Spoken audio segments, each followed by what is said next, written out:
Copa del রের সেমিফাইনালের দ্বিতীয় লিগে আজ মুখোমুখি হবে অ্যাটলেটিকো মাদ্রিদ এবং বার্সেলোনা।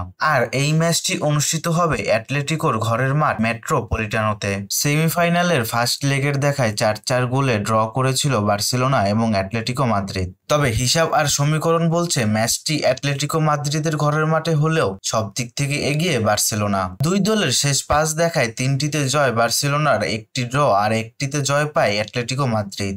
আর কিছুদিন আগেই এই মেট্রোপলিটানোতেই বার্সেলোনার বিপক্ষে 4-2 গোলের হারের স্মৃতি এখনো তাজা। তবে তার থেকেও ডিয়েগো সিমিওনকে ভাবাচ্ছে তার প্লেয়ারদের ফর্ম, কারণ শেষ 5 ম্যাচের একটিতেও জয়ের দেখা পায়নি অ্যাটলেটিকো মাদ্রিদ। চ্যাম্পিয়ন্স লিগ সহ হেরেছে অনেক গুরুত্বপূর্ণ ম্যাচে।